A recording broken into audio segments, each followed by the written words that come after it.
분명히 좀 경기 침체가 오고요. 예, 그런데 주가는 많이 선행한다는 겁니다. 아마 내년 1분기 주가가 가장 많이 반영할 것 같습니다. 저는 뭐 내년 1, 4분기 삼성전자 주식도 사셔야 된다고 생각하고 있습니다.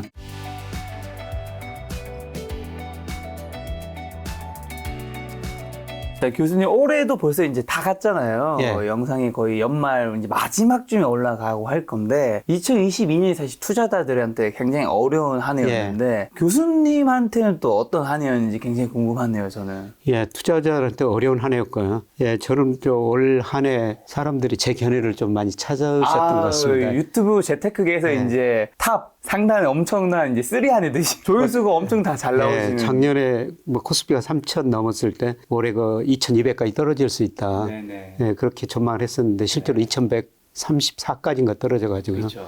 예, 그래서 좀 관심을 가져주셨는데, 근데 그러다 보니까 또 많은 부작용이 있더라고요.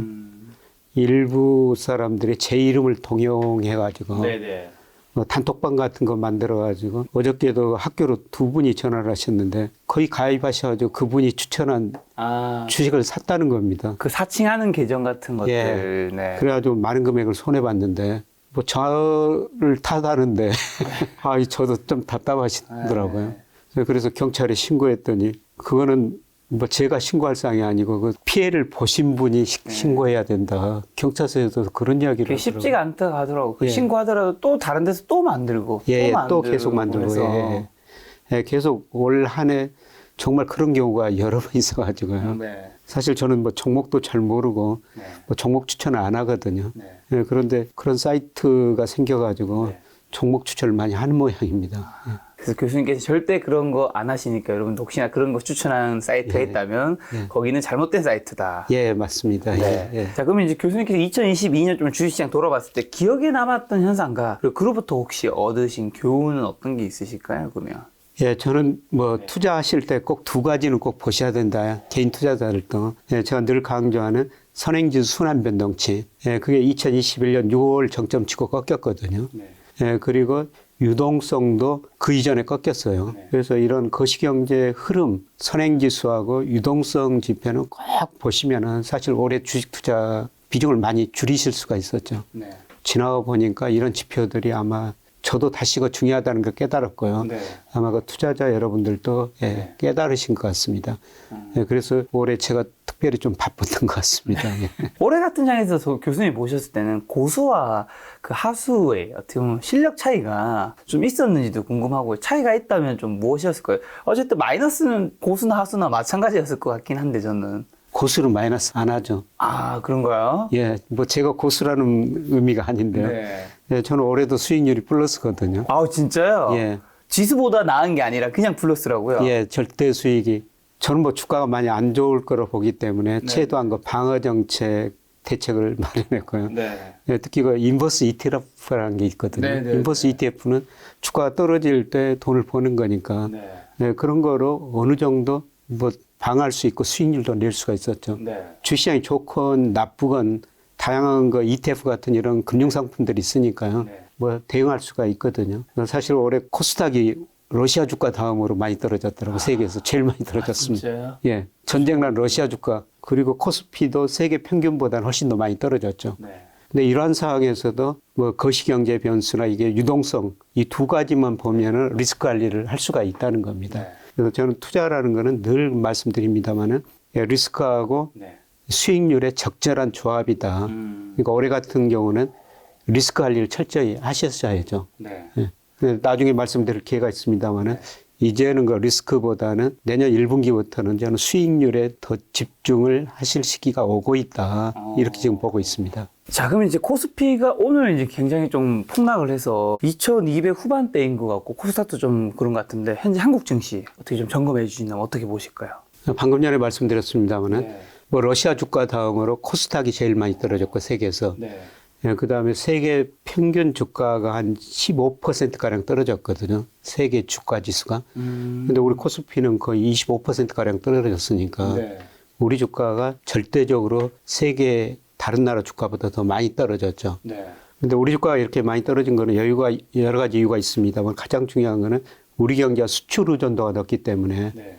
사실 세계 경제에 나쁘면은 우리 경제가 제일 타격을 받죠. 그렇죠. 예, 그래서 우리 주가가 올해 이렇게 많이 떨어진 거로 볼 수가 있고요. 근데 어떻게 생각하면 다른 의미에서는 올해 많이 떨어지면 내년에는 또 오르거든요. 그러니까 올해 우리 주가 다음으로 또 많이 떨어진 데가 베트남이에요. 근데 베트남 주가가 작년에는 36%나 올랐거든요. 네. 그러니까 2021년에 36%나 오르다 보니까 올해 많이 떨어졌는데 사실 우리 주가는 뭐 작년에 그렇게 많이 안 올랐는데도 좀 떨어져가지고 예, 그만큼 우리 수출 의존도가 높은 증거다 이렇게 볼 수가 있는데 올해는 작년에 그렇게 많이 떨어졌으니까 이제 내년 뭐 많이 오를 수가 있죠.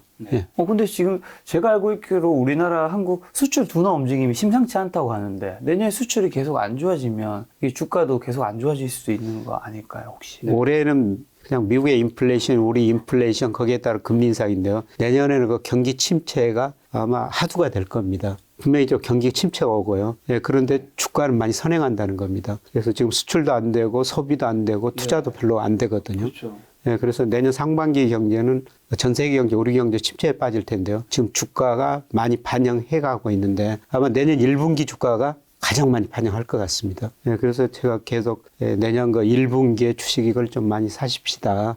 이런 말씀을 드리는데요. 경기는 안 좋지만 그래도 그 수출이나 GDP에 비해서 주가가 완전히 저평가 영역에 들어서 버렸거든요. 예, 그래서 저는 계속 뭐 몇 개월 전부터 내년 1분기에 좀 주식을 사십시다. 이런 말씀을 드리는데요. 12월 말까지도 지금 많이 떨어지고 있는데 내년 1월도 장이 안 좋을 것 같습니다. 1월이 안 좋기 때문에 이제 그때 좀 저점으로 보시고 예, 그렇습니다. 이때 꼭 사야 된다 말씀하시는 건가요? 예. 그러면 이제 지금 주식 사도 되는 타임이라 보신다는 것 같은데 그럼 2023년 한 해 전체의 좀 전망은 좀 어떻게 보시는데요? 1분기가 저점이라 생각하신다면. 뭐 내년 전체도 추세적으로 오른 장은 아닐 것입니다. 네. 아직도 경기가 침체에 빠지고 기업이익이 내년에는 별로 안 좋거든요. 네, 그럼에도 불구하고 뭐 2200, 2300은 우리 명목 GDP나 일평균 수출 유동성에 비해서 지나치게 낮은 수준이라고 그런 거죠. 네, 저는 뭐 내년 일평균 수출 금액이나 유동성 가지고 평가해 보면요. 적정 주가 수준이 한 2420 정도 나오거든요. 그러니까 2400 밑으로 가면은 주가가 굉장히 저평가된 거고 또 거기서 많이 올라가지고 예를 들어 2600, 2700도 갈 수가 있거든요. 예, 그렇게 되면 좀 가대평가된 영역이기 때문에 그런 기준을 세우고 내년에는 대응하시는 게 좋을 것 같습니다만은 어떻든 저는 뭐 2200, 뭐 2300 근처 가면은 주가는 저평가됐다. 주가 지수가 이렇게 떨어지면은 주식 비중을 늘려야 된다. 이렇게 보고 있고요. 네, 그리고 뭐 여기서 2600, 2700 저는 갈 수 있다고 보고 있거든요. 뭐 2분기, 3분기 가면서. 네, 내년 보면 1분기가 주가가 제일 나쁘리라 보고 있습니다. 1분기 특히 초반이. 그럼 교수님 지금이 벌써 2200 중후반이잖아요. 예. 내년 1분기 안 좋다고 보신다면 올해 저점이 2100 한 30이었으니까 1월에 뭐 저점 근처나 저점도 깰 수 있다는 의미신. 근데 뭐 저점은 저는 안 깨지리라 보는데요. 혹시라도 깨지더라도 그거는 일시적이라고 보고 있습니다. 아주 짧은 기간이라고 보고 있습니다. 혹시라도 2130 밑으로 떨어지면 저는 주식을 적극적으로 사시는 게 좋을 것 같습니다. 예, 그런 현상이 아마 뭐 1분기 초반에 나타날 것 같은데요. 예. 그리고 상단은 한 2700 정도. 예, 그 정도에 보고 있습니다. 보고 계시고. 예. 근데 또 어떤 분들은 어쨌든 이 앙드레 코스톨란이 그 강아지 산책 이론이 있지 않습니까? 기업의 가격과 가치는 이제 결국에는 이제 비례한다라는 건데 한국 기업들이 실적이 전망치가 계속해서 떨어지고 있기 때문에 지수도 이제는 더 떨어질 수밖에 없다 이렇게 보시는 분들이 지금이 오히려 좀 비쌀 수도 있다고 하신 분도 있던데. 예, 뭐 그렇게 보시는 분도 있기는 있습니다. 예, 그런데 제가 보면은 늘 그 주가는 그런 것에 선행하거든요. 예, 제가 리서치 센터장 할 때도 저희 애널리스트들 계속 EPS 수정 전망을 해 가거든요. 예, 그런데 보니까 주가의 1, 2개월 후행하더라고요. 예, 주가가 떨어지면 뒤따라서 영업이익 전망치 낮추고 그다음에 목표 주가 낮추고 주가가 또 오르면은 또 뒤따라 가지고 올리는 경향이 많이 있거든요. 이거는 뭐 애널리스트나 이코노미스트나 다 같이 마찬가지인데요. 최근에 이제 경제 성장이 떨어지니까 뭐 IMF, 한국은행 모든 기관들도 다 경제 성장 전망치 낮추고 있지 않습니까? 그쵸. 그런데 그런 과정이 아직 안 끝났어요. 그런 거를 내년 1분기 주가가 많이 반영할 거라는 거죠. 그런데 내년에는 실물 경기 침체 맞습니다. 근데 내년에는 저는 경기를 보자. 경기에 선행하는 선행지 순환 변동치라고 있거든요. 사실 제가 2021년 하반기부터 주식 비중 좀 줄이셔야 됩니다. 이렇게 말씀드린 거는 2021년 6월이 우리 통계청에서 발표하는 선행지수가 정점이었고요. 그 다음에 OECD 선행지수도 발표되는데 한국 보니까 2021년 5월이 정점이었거든요. 이거는 경기가 나빠진다는 겁니다. 네. 그리고 6월부터 3,300까지 갔던 코스피가 2,130까지 떨어졌지 않습니까? 네. 그런데 제가 예측해 보면은 아마 내년 상반기, 아마 1, 4분기 무렵에 네. 선행지수 저점이 나올 것 같습니다. 오. 예. 그러면 현재의 경기는 나빠도 2021년 선행지수가 떨어지고 이제서야 경기가 나빠지는데 네. 그게 시차가 있는 것이죠. 네. 선행지수는 아마 내년 1분기에 저점이 나올 것 같습니다. 예, 그렇게 되면 선행지수가 오르면 주가도 같은 방향이거든요. 네. 그래서 내년에는 뭐 언론에서 경기 침체다 이런 보도들이 많이 나올 텐데 네. 우리가 선행지수를 꼭 보시는 게 좋을 것 같고요. 그다음에 선행지수에 선행하는 게 장단기 금리 차예요. 아, 네네. 예, 특히 10년 국고채하고 1년 국고채 수익률 차이가 뭐 우리 경제 성장률 선행지수 순환변동치에도 선행하고 코스피에도 선행하거든요. 근데 이게 최근에 급기야에 떨어졌거든요. 지금 10년짜리가 우리가 1년짜리보다 더 낮아져 버렸습니다. 오. 이게 내년 초에 경기가 안 좋고 그다음에 주가도 많이 떨어질 수 있다는 걸 시사하거든요. 원래 10년짜리가 1년짜리보다 당연히 좋아야 되는 거 아닌가요? 높아야 되죠. 당연한 예. 거잖아요. 예. 근데 미국은 그 10년짜리하고 2년짜리 차이 가지고 하는데요. 네. 지금 미국도 10년짜리가 2년보다 낮아졌죠. 네. 그래서 경기 침체가 온다고 그러는데 우리는 제가 해보니까 10년하고 1년짜리가 더 경제를 잘 설명해 주거든요. 네. 근데 이게 12월 달에 지금 마이너스 폭이 확대돼 가지고 아마 내년 초에는 경기도 나쁘고 주가도 한 번 더 떨어질 것 같은데요. 네, 그런데 이게 저는 뭐 주가 측면에서 보면은 그 마지막 국면이 아닌가, 하락 국면이 아닌가, 예, 그렇게 생각하고 있습니다. 예, 그래서 저는 뭐 장단기 금리차를 꼭 공부하시라고 지금 말씀드리고 싶은데요. 예, 그거는 제가 한 일간지에다 칼럼을 하나 써놨으니까 뭐 네이버 들어가서 제 이름 쓰면 네. 치면은 혹시 어디 칼럼인가요? 한겨레 신문에다 칼럼을 한겨레 썼는데 신문. 네. 예. 칼럼 찾아. 예, 거기서 어떻게 하면은 장단기 금리 차가지고 우리가 경기도 예측하고 주가도 예측할 수 있을 것인가 예, 구체적인 통계 분석을 한번 해놨거든요. 예, 그걸 참조하시면은 내년에는 뭐 금리도 물가도 아닐 겁니다. 예, 경기나 기업 수익일 거거든요. 장단기 금리 차가지고 대응하면은 굉장히 저는 유리한 국면을 얻을 수 있다고 생각하고 있어요. 지금 기업 실적이 또 중요하다 말씀해 주셨는데 그럼 네. 기업들 4분기 실적이 이제 내년에 분기에 네. 이제 발표가 되잖아요. 좀 실적 어떻게 보시고 그 실적 시즌에서 중요하게 뭘 보실까요? 1분기 실적은 예상치보다 전문가 예상치보다 안 좋을 겁니다. 그런데 저는 올해 저 주가는 네. 내년 기업 실적을 미리서 반영한 거고요. 예를 들어서 올해 그 삼성전자 영업이익이 애널리스트를 한 45조 정도 추정해 놨더라고요. 네. 근데 내년 보니까 25조에서 30조 사이예요. 올해보다 많이 줄어든다는 거죠. 그렇죠. 네, 그런데 내후년 2024년에는 다시 이익이 늘어난다 이렇게 전망이 돼 있거든요. 네. 물론 애널리스트 전망이 틀릴 수도 있습니다만 2024년에는 2023년보다 이익이 더 증가한다. 네. 그러면 내년 주가는 2024년 이익을 반영할 거라는 거죠. 그렇죠. 예. 선행하니까. 예. 그러니까 뭐 1월 초에 1월 중순에 발표되는 1분기 기업 실적은 상당히 안 좋을 겁니다. 예, 그거를 지금 주가가 미리서 반영하고 있는 거죠. 예. 지금 삼성전자 얘기해 주셔서 교수님은 종목에 대한 얘기는 하시지 않지만 삼성전자만 여쭤보겠습니다. 네. 국민주 삼성전자는 앞으로 좀 어떻게 보시나요? 저는 뭐 내년 1, 4분기 삼성전자 주식도 사셔야 된다고 생각하고 있습니다. 왜냐하면은 아까 제가 선행지수 순환변동치 말씀드렸습니다만은 삼성전자도 선행지수 순환변동치도 2021년 6월이 고점이었거든요. 네. 삼성전자 굉장히 좋은 주식이죠. 근데 선행지수 순환변동이 떨어지면 경기가 나빠지는데 삼성전자 주가도 오를 수가 없죠. 그래서 그때 제가 선행지수 순환변동치가 떨어진 것 보고 뭐 삼성전자 9만 원 할 때 10만 전자 이야기가 많이 나왔습니다. 네. 그런데 무슨 10만 전자 7만 5천 원 간다. 7만 5천 원까지 떨어지길래 다시 또 해보니까 6만 3천 원까지 나오더라고요. 네. 근데 지금 그 밑으로 또 떨어졌거든요. 그렇죠.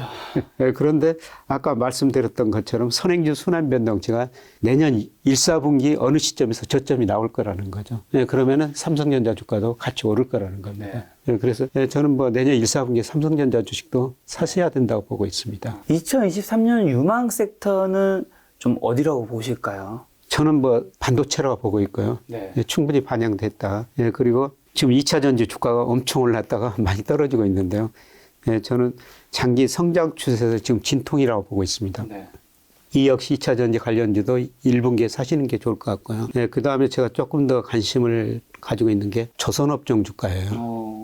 예, 사실 그동안 그 조선업종이 경쟁적으로 저가 수주 받아가지고 원자재 가격 오르니까 적자가 났거든요. 네. 근데 제가 울산에 있는 기업들 강의 가면서 그분들 관련자들 이야기 들어보니까요. 네. 2027년까지 수주를 다 받아놨다는 겁니다. 그리고 최근에 원자재 가격이 안정되고 있지 않습니까? 이익 많이 늘어나고 있다. 예, 그런 이야기를 하더라고요. 예, 그런데 그럼에도 불구하고 제가 아주 적극적으로 뭐 지금 사십시오 그런 말씀을 드리지 못하는 거는 수주 산업이거든요. 네네. 그러니까 수주는 받아놨는데 그 사이 네. 원자재 가격이 많이 올라버리든지 또 임금이 많이 오르면은 네. 이익이 많이 줄어들죠. 그렇죠. 수주 산업은 그런 문제는 있기는 있습니다만 네. 뭐 제가 보기에는 지금 뭐 주가 수준에서 이것도 많이 올랐다가 최근에 많이 떨어졌는데요. 네. 뭐 살만한 가치는 있다고 보고 있습니다. 반도체가 그러면 2차 전지 조선 쪽을 좀 좋게 보시면 좀 반대쪽으로 좀 안 좋게 보는 2023년에 여기는 좀 힘들 수 있다. 저는 뭐 산업보다는요. 뭐 내년에는 종목 간 차별화라고 보고 있거든요. 아. 산업은 네. 존재합니다. 예, 그런데 그 산업의 존재는 기업체 수는 많이 줄어들 거예요. 왜죠? 지금 우리나라 기업의 36%가 이자 보상 비율이 1 미만이거든요. 네. 예, 내년에 경기가 침체에 빠지면은 잘된 기업은 견디고 또 이익을 낼 수 있는데 경쟁력 없는 기업은 이익이 줄어들든지 아예 시장에서 퇴출될 수도 있거든요. 그래서 저는 내년에 종목 간 차별화가 굉장히 심화되는 장이다. 예, 그래서 산업보다는 그 산업 내에 존재하는 1, 2등만 사자. 예, 이런 말씀을 드리고 싶습니다.